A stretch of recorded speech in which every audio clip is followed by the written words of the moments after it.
And we have the Houston Rockets staring off what would have been sure elimination. Sure elimination. And surviving overtime against the Golden State Warriors.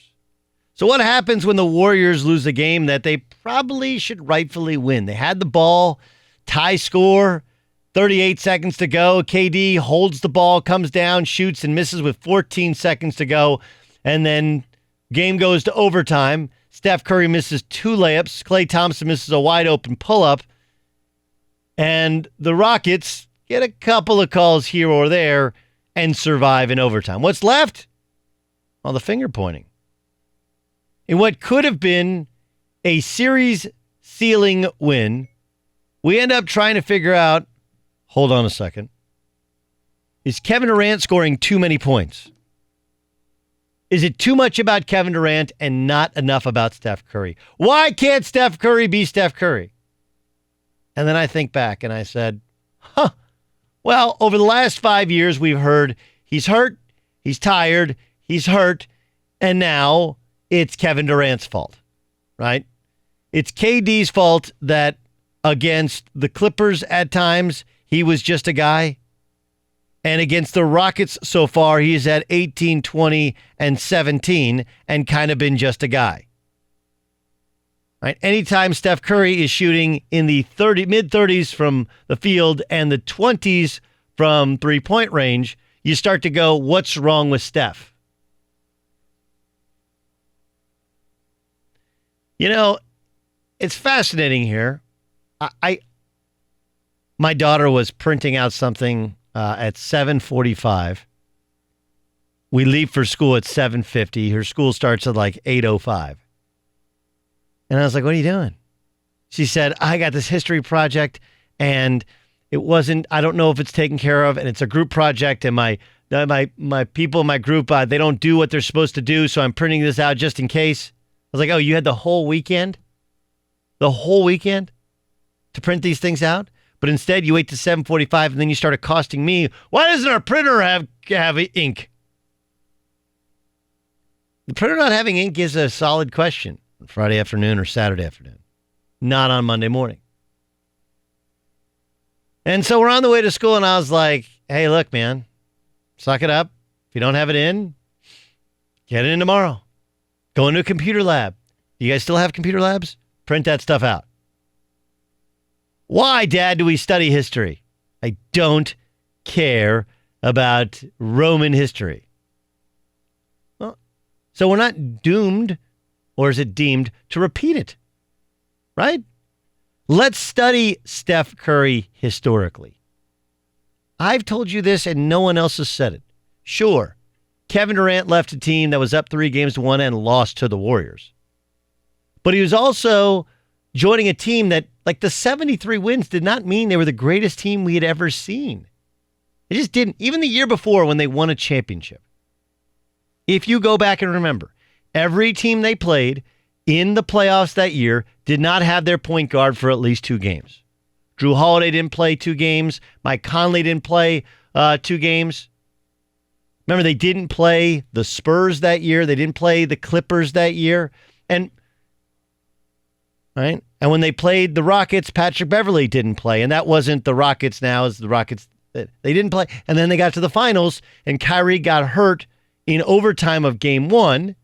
And the Cavs. They played the Cavs in the finals, and Kyrie got hurt in game 1, and they didn't have Kevin Love. And so what people make the mistake of doing is they're like, well, they were a championship team that won 73 games, and he had to join them. There's a reason the Warriors needed him, right? It wasn't just because they wanted an embarrassment of riches. It was because they had plateaued. People had figured them out. And they realized that Harrison Barnes has a certain level. There's a reason Andre Iguodala won the MVP 2 years previously. Why was that? Because this is the playoffs. Playoff basketball has not sometimes, not most times, has always been different than regular season basketball. And the way in which Steph plays, which is incredible and fun to watch and free-flowing and creative and he makes what used to be bad shots into good shots because he shoots a high percentage, no matter if it's in his right hand, his left hand, off the catch, off the dribble, with guys in his face. It doesn't seem to matter. But he is not the perfect human being. That one doesn't exist. No, he's the perfect player, and he is somebody who, the reason people like myself wondered how great an NBA player he would be is how would he handle the physicality? Well, the answer is, in the regular season, it's way less physical than it used to be. Both offensively and then defensively, you can hide. In the playoffs, you can't. Steph Curry offensively reminds me of Peyton Manning's offense when he was with the Indianapolis Colts. You guys remember that? Again, why do we study history? Got to learn from it. The Pats used to maul the Indianapolis Colts. They used to grab them. They used to hold them. They used to chuck them at the line of scrimmage. Why? Well, because that offense was designed for regular season football, where everything could be on time, a timing-based offense. You get to the playoffs, and they start swallowing those flags. They start keeping them in their pockets. And suddenly, everything changes. And what was the most dynamic offense? Hell, it happened in the Super Bowl. It was the greatest offense we had ever seen. He's in Denver. He threw for 50 touchdown passes. And he gets against the Seattle Seahawks, and what'd they do? They mauled him. And what happened in the NBA playoffs with the Oklahoma City Thunder when they're up 3-1? They mauled him. And then Klay Thompson went nuts. Like, we don't even remember what happened. KD didn't play well. Klay Thompson goes nuts. They win Game 6 and Game 7. Is it Golden State? And the Warriors survive. And then they get to the finals, and they have a 3-1 lead. Right? And then they lose Andrew Bogut, who's their toughness. They lose Draymond Green, their toughness. And they end up losing in an incredible game, which, by the way, Game 7 could have gone either way. Game 6, same thing, could have gone either way. Right, if Andre Iguodala dunks the layup instead of laying it up off the backboard, LeBron doesn't block the shot. We don't remember any of that stuff. Look, dude, all this stuff you're seeing is the same stuff we've seen for 5 years with Steph. He's awesome. But when the officials allow you to grab and hold and make things more difficult, it limits his ability to be Steph Curry. Whereas you can tell me that KD, the offense stops. The offense stops because they start grabbing you and holding you, and you have to be able to play through it. And Kevin Durant is 7 feet tall who can handle the ball, and he can play through it. That's it. Don't overthink it. Well, what data do you have to support that Steph Curry is? I got 5 years. Go back and just Google every story about the Golden State Warriors at this point in time, in every playoff run. He's hurt. He's not healthy. He's tired. He's worn down. Something's wrong with Steph. Nothing's wrong with Steph. What's allowed by the defense has changed. It's the exact same thing as what happened with the Indianapolis Colts. What, is Peyton Manning suddenly a bad quarterback in the playoffs? He's like a 500 quarterback in the playoffs. And he's like a 850 quarterback in the regular season. Why is that? Because the officiating is different, you dope. Stop denying it. Everybody who knows anything about sports knows that they let you get away with stuff in the postseason that they don't the regular season. We take the regular season to be the law. Why do we do that?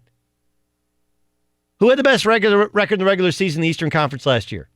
Toronto Raptors. How'd they do in the playoffs? Swept out of the second round. Who had it the year before? Boston Celtics. Nobody thought they were the best team. They just went for it, right, with Isaiah Thomas. They were down 2-0 on the Chicago Bulls before Rondo hurt his knee. Like, the regular season has never mattered. You guys just fall for it every year. Whereas ESPN or TNT, they make you want to believe the regular season matters because otherwise, why the hell would you watch the regular season?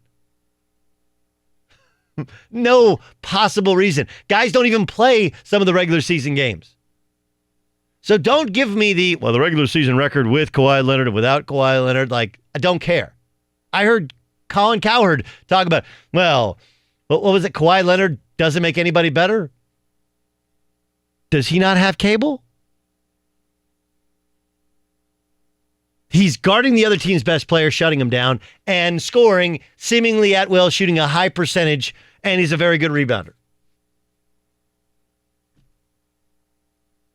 I don't know. Stop taking the regular season as law. The regular season. It's almost a different sport. It's played at a different level of intensity with a different type of officiating and with almost a different skill set. And this happens every year where Steph seems to be worn down. This year he dislocated his finger, legit injury. In years past, he's rolled his ankle, legit injury. But you compound that with the physicality on defense, the grabbing, the holding, the clutching, and he's not able to be Steph. Like, dude, what's happened to Steph is the same thing that happens to James Harden. Like, man, why is James Harden not getting calls? 'Cause it's the playoffs. You don't get every single poke and prod and flop and head throwback called a foul you do in the regular season. So we can blame Kevin Durant. We can blame Steve Kerr's game plan. We should give a little bit of credit to the Houston Rockets.